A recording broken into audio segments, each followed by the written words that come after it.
You know, frankly, Bills fans, I'm a little disappointed that you have not hit the thumbs up button on today's video, okay? All right, there's enough of that. Welcome into the Bills Breakdown by Chat Sports. My name is Trace Moustakas, and I need you, like I said in that terrible Trump impression, to hit the thumbs up on today's video. Help us grow the channel. And speaking of the Bills Breakdown, coming up on today's show, how about a little DK Metcalf trade talk? Is he going to be the newest member of the Buffalo Bills? And then later on, as we get further on into the episode, some new draft targets post the 2025 NFL Combine. Can't wait to get started.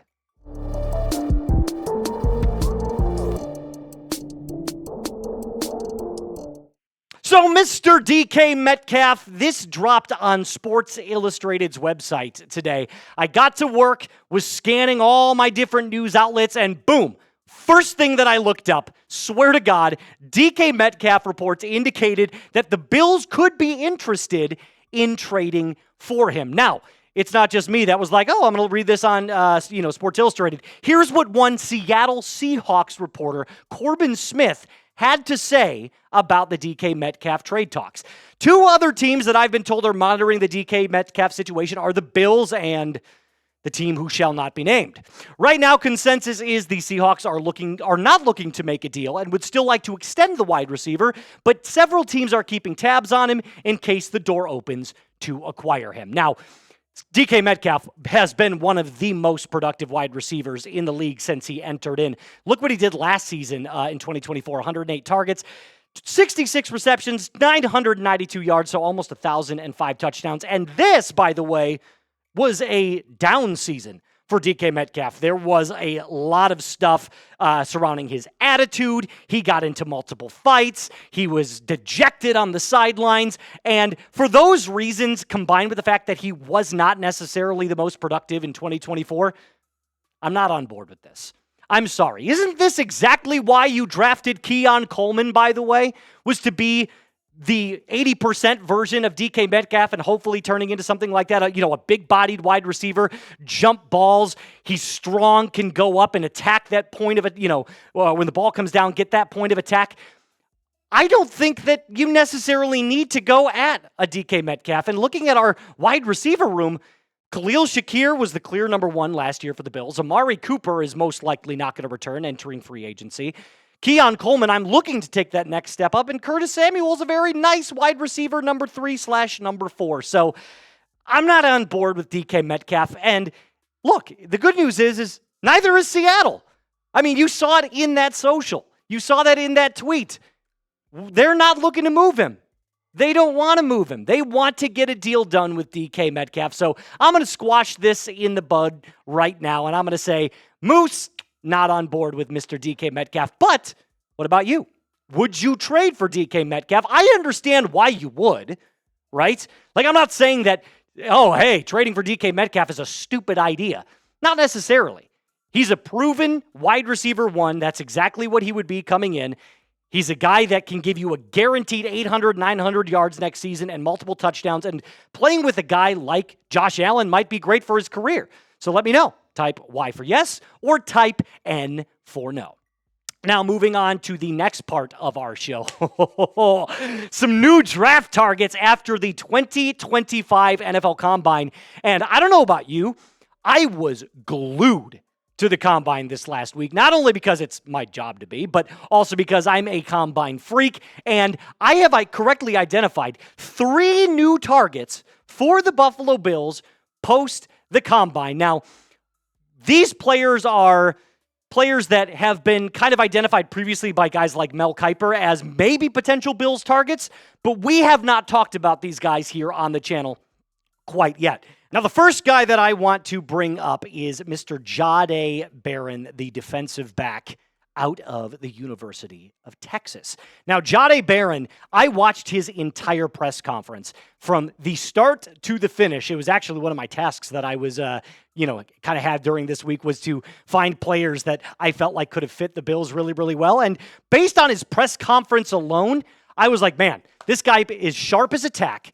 He would fit perfectly in the Bills' defensive scheme, and he was easily the best corner for the University of Texas last year. But Take a look at his combine results. So his measurements come in at 5'10". He's only 194 pounds. Kind of slight for the position. But take a look at this. That 40-yard dash. 4.39, a sub 4.40 is insane work for a defensive back. Especially because, look, most of there's fast, like, right? 4.4s are fast. You run a sub 4.4, you are lightning quick. I mean, the fastest guy in the NFL is Xavier Worthy. He ran a 4.22 last year. This guy's running at 4.39. He is a beast. And his 10-yard split, so that first 10 yards is 1.5 seconds. That's also insanely fast. Now, it's not just his measurables and his combine results. He's actually been really productive his last couple of years at Texas. If you take a look, not disregard that 2021 year, that was his freshman season. Let's look at last year specifically.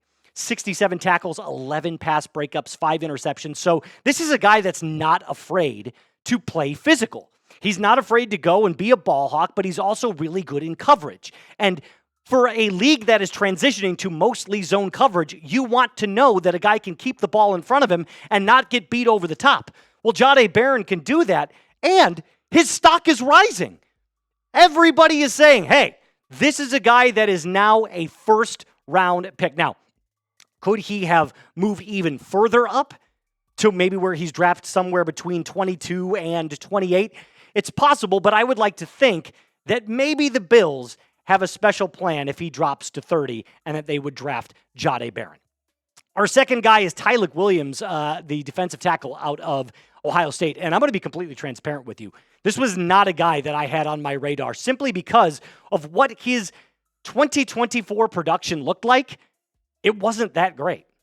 The TFL number's nice. He only had 2.5 sacks, 42 tackles.